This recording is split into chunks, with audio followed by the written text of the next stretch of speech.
جواب خضر: کیوں تعجب ہے میری صحرائے نووردی پر تجھے؟ یہ تگا پوئے دمادم زندگی کی ہے دلیل۔ تگا پوئے کہتے ہیں دوڑ دھوپ، دمادم مسلسل، صحرائے نووردی جنگلوں میں گھومنا پھرنا۔ اب یہ جواب دے رہے ہیں حضرت خضر علیہ السلام اقبال کو کہ تم کو کیوں تعجب ہے میرے یہ جنگل میں دوڑ دھوپ کرنے سے، کیونکہ جو زندگی ہے وہ تو نام ہی دوڑ دھوپ کا ہے، اسٹرگل کا ہے، محنت کا ہے، جستجو کا ہے۔ اے رہین خانہ تو نے وہ سما دیکھا نہیں، گونجتی ہے جب فضائے دشت میں بانگ رحیل۔ رہین خانہ گھر میں پڑے رہنے والا، دشت کہتے ہیں جنگل کا ماحول، بانگ رحیل روانہ ہونے کی آواز۔ تو گھر کے ایک کونے میں بیٹھا رہتا ہے، تو نے وہ آواز نہیں دیکھی کہ جب گھنٹی بجتی ہے بیاباں میں جنگل میں اور اس کی آواز گونجتی ہے؟ ریت کے ٹیلے پہ وہ آہو کا بے پرواہ خرام، وہ حضر بے برگ و سما، وہ سفر بے سنگ و میل، وہ نمود اختر سیماک پر ہنگامِ صبح، یا نمایاں بام گردوں سے جبین جبریل، وہ سکوت شام صحرا میں غروب آفتاب، جس سے روشن تر ہوئی چشم جہاں بین خلیل، اور وہ پانی کے چشمے پر مقام کاررواں، اہل ایمان جس طرح جنت میں گرد سلسبیل، تازہ ویرانے کی سودائے محبت کو تلاش، اور آبادی میں تو زنجیر کشت و نخیل۔ اب یہاں پہ حضرت خضر علیہ السلام کہہ رہے ہیں کہ وہ یہ منظر کتنا خوبصورت ہوتا ہے کہ جب آہو یعنی ہرن بغیر کسی پرواہ کیے ہوئے آہستہ آہستہ چل رہی ہوتی ہے، نہ اس کے پاس کوئی سامان ہوتا ہے اور نہ ہی اس کے راستے میں کوئی نشان، یعنی کوئی سنگ میل یا سمت کے تعین کا نشان جس سے پتہ چلے وہ کدھر جا رہی ہے۔ بے برگ و ساما، ساما کے بغیر، بے سنگ و میل، مسافت کا اندازہ کیے بغیر۔ اختر کہتے ہیں ستارے کو، سین ماپ پا حرکت میں رہنے والا، ہنگام صبح صبح کا چرچا، ایام گردوں آسماں کی چھت، جبین جبریل حضرت جبرائیل علیہ السلام کی پیشانی۔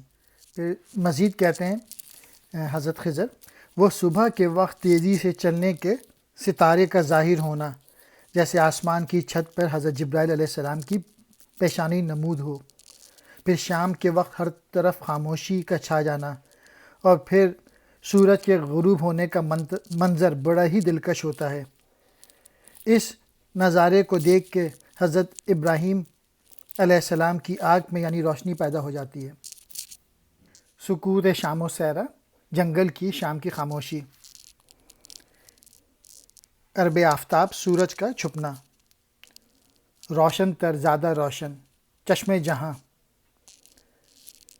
زمانے کی آنکھ، اور پھر پانی کے چشمے پر قافلے کے ٹھہرنے کا منظر دیکھو، یوں لگتا ہے جیسے جنت بھی ایمان والے کے لوگ نہر سلسبیل کے کنارے پر جمع ہو گئے ہیں، اور یہ محبت کا جنوں ہر وقت کسی نہ کسی نئے ویرانے کی تلاش میں رہتا ہے، یعنی کبھی کہیں، اور تو آبادی میں رہ کر اپنے کھیتوں اور باغوں کا قیدی بن گیا ہے، یعنی تو کسی دوسرے مقام کا نہیں سوچتا۔ زنجیر کشت و نخیل، کھجور کے درختوں اور کھیتی کی دلچسپی میں پھنسا ہوا۔ مین میسیج یہ ہے کہ اگر آپ اسٹرگل کر رہے ہیں تو آپ کو بہت ہی مزہ آئے گا اگر آپ نئی چیزیں آپ ایکسپلور کریں گے، اور لیکن آج کے مسلمان جو ہیں وہ بس چھوٹی سی اپنی ایک روٹین میں پھنس کے رہ گئے ہیں اور جس سے وہ نکل نہیں پا رہے۔ تو میسیج یہی ہے کہ جیسے I took the road less traveled by that makes all the difference، تو ایسی روڈ لینی چاہیے جہاں پہ لوگ کم ہوں، یعنی نئی چیزوں کی تلاش میں نکلنا چاہیے۔ اور اگر صرف یہ ایک شعر ہی سمجھ لیا جائے اقبال کی پوئٹری کا، تو انسان کی زندگی تبدیل ہو جائے۔ اگر کوئی پوچھے واٹ از لائف، زندگی کیا ہے، تو یہ ہے آنسر: پختہ تر ہے گردش پیہم سے جام زندگی، ہے یہی اے بے خبر راز دوام زندگی۔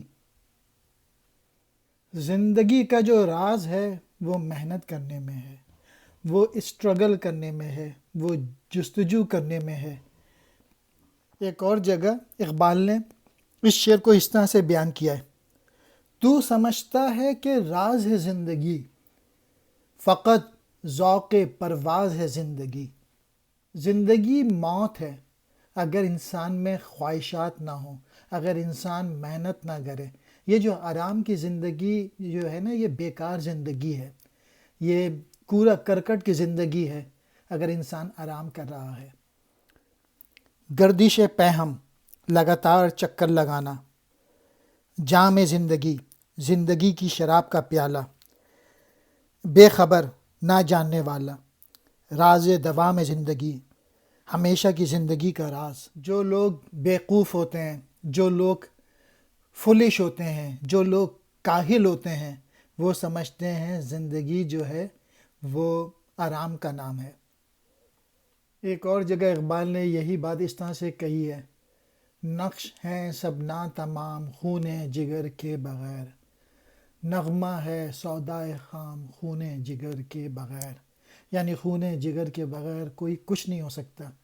یہ جو اقبال نے پوئٹری لکھی ہے، یا یہ جو مسجد قرطبہ جو بنی تھی، یہ خون جگر لگایا تھا مسلمانوں۔ اقبال نے اس شعر کو مختلف جگہوں پہ مختلف طریقے سے کہا ہے، کیونکہ اقبال کو احساس ہو گیا تھا کہ مسلمان جو ہے وہ آرام والی زندگی کا طالب ہے۔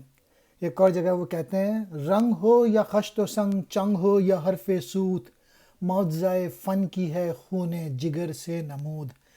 یعنی کوئی بھی خوبصورت نغمہ، پوئٹری، بلڈنگ، ان سب میں خون جگر لگانا پڑتا ہے، تبھی چیزیں بنتی ہیں۔